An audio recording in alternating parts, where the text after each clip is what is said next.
parfois au visage. André, fais attention. Oh, il a glissé. Oh, fais attention à ce que tu dis. Oh, il a glissé. Et je ne parle pas ici de vélo, mais de la vie.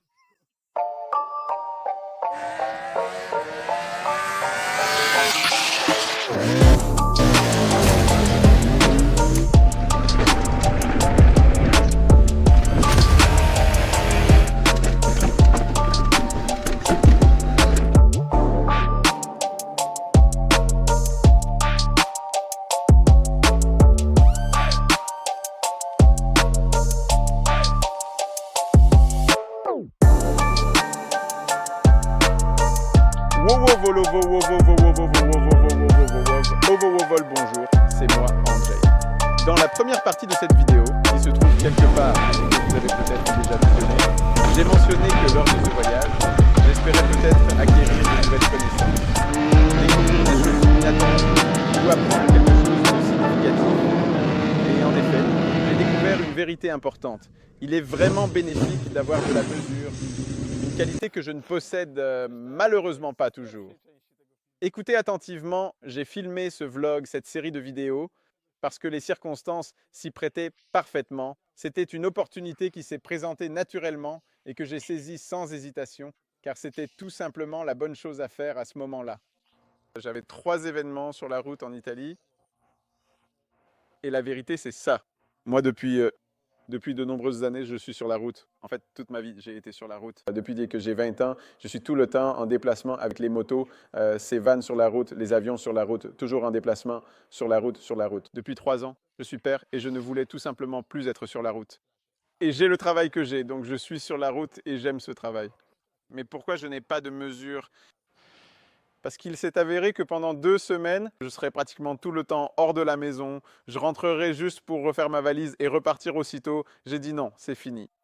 Ça ne peut pas continuer comme ça. Alors j'organise un voyage qu'on appelle joliment en anglais workation, c'est-à-dire travail et vacances. Donc je suis parti pour le travail et ma famille m'a rejoint. Alors j'ai tout mis dans la voiture, tous les bagages de la famille, les vélos, etc. Je suis parti, vous l'avez déjà vu, j'ai passé les tests Bimota. Ensuite, nous avons passé quelques jours ensemble et sommes allés à la côte. Je recommande définitivement Santa Margherita Ligura hors haute saison. On ne peut pas y aller en haute saison, mais après la haute saison, c'était fabuleux. Mon fils et moi avons roulé ensemble dans les montagnes scellées.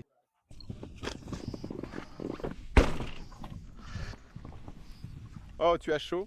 Bon, je suppose que nous allons y aller, n'est-ce pas?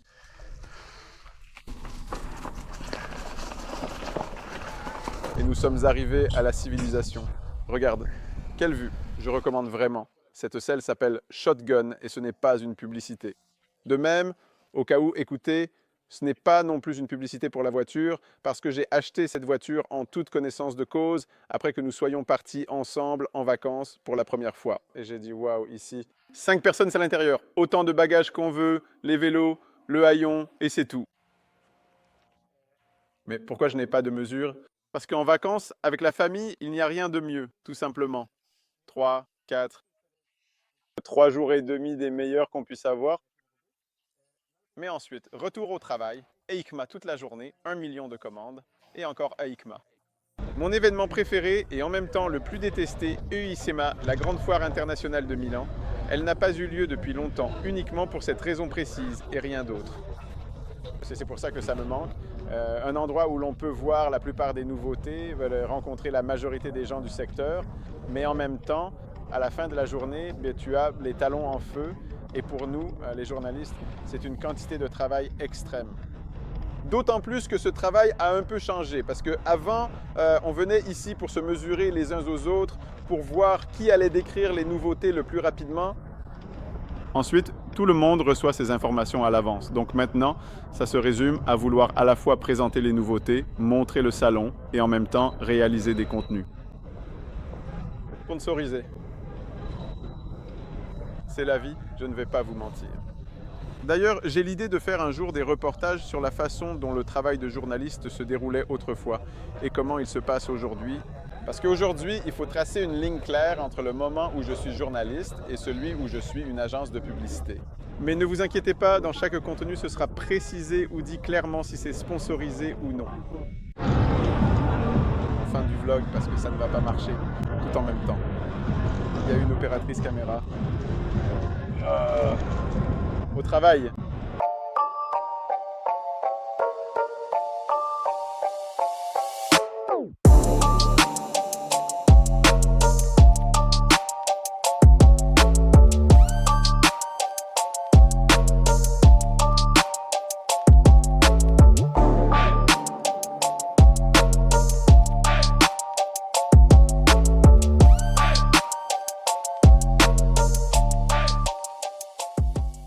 Après une journée comme celle-ci, après avoir couru, parlé fort et discuté autant, là-bas, tu t'arrêtes devant le bro supérieur Dagger et tu regardes comme ça.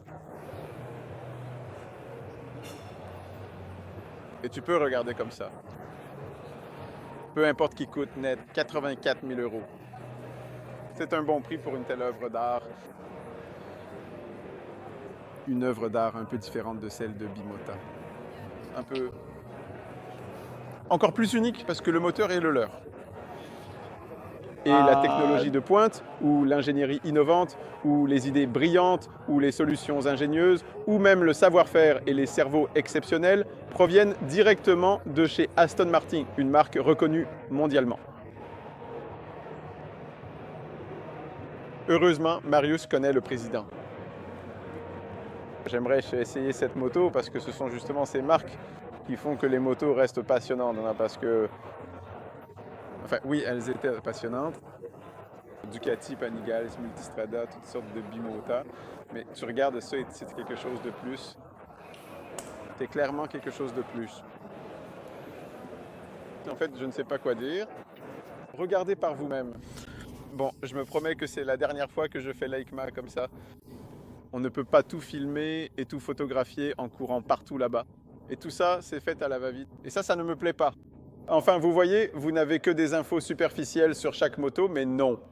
La prochaine fois que j'irai à l'EICMA, je veux vraiment prendre le temps de marcher, de regarder, de réfléchir, parce que après avoir fait le tour de tous ces stands, vous savez, avec les dernières et les plus importantes nouveautés, je suis soudain arrivé au stand Brog Superior, et là, j'en ai perdu mes mots. Je me suis juste mis à regarder cette moto comme ça. Et maintenant, allons encore un peu plus loin. Je suis parti à l'aéroport, enfin je suis allé à l'aéroport, j'ai récupéré ma maman, je l'ai emmenée chez ma famille et maintenant je suis déjà... Je ne peux pas dire où, je ne peux pas vraiment dire quoi, enfin je peux dire ce que je vais filmer, un contenu publicitaire pour KTM. J'avais dit que je n'accepterais plus jamais, mais j'ai accepté parce que c'est une aventure. Ça va être intéressant. 4 jours.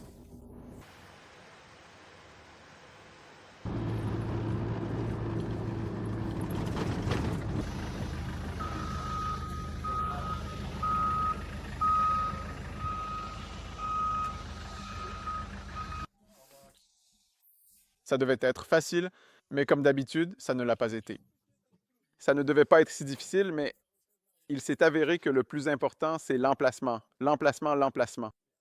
Et peu importe la moto, grande ou petite, tout est une question d'emplacement. Et c'était un peu fou. Si jamais vous vous demandez à quel point le marbre est adhérent, eh bien, le marbre est très adhérent. Si tu penses que les conditions pour prendre des photos peuvent être extrêmement difficiles, alors réfléchis bien. À propos de rouler sur du marbre glissant mélangé à de l'eau boueuse et sale, et par endroits, c'est du gravier meuble sur ce genre de marbre très particulier. Imagine la difficulté et le défi que cela représente pour la stabilité et l'attraction. C'est une situation vraiment complexe et exigeante pour tout photographe. Et que fais-tu pendant les séances photos et vidéos?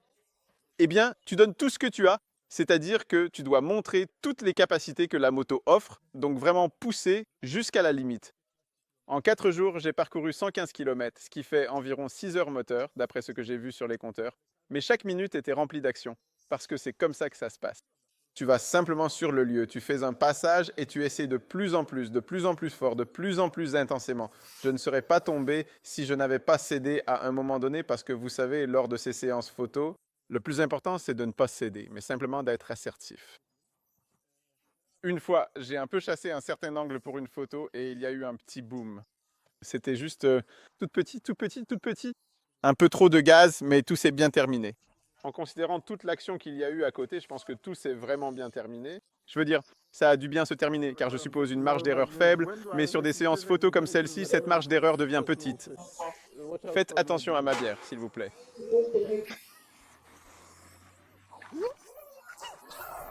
Youpi, youpi, c'est le caméraman et c'est l'opérateur du drone et c'est le gars. C'est vraiment... L'action des drones sera épique. Vous ne les verrez pas maintenant. Vous le verrez quand? Fin janvier. Aux alentours de janvier, fin janvier, vous verrez ce contenu. Peut-être que je vous en montrerai un autre.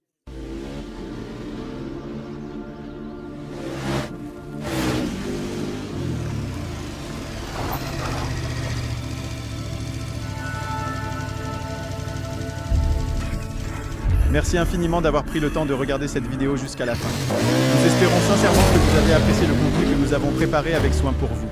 Votre présence et votre soutien sont très importants pour nous et nous vous sommes profondément reconnaissants de votre fidélité. N'hésitez pas à laisser un commentaire, à aimer la vidéo et à vous abonner à notre chaîne pour ne manquer aucune de nos prochaines publications. Nous avons hâte de vous retrouver très bientôt pour de nouvelles aventures et découvertes. Encore un grand merci pour votre attention et votre précieux temps.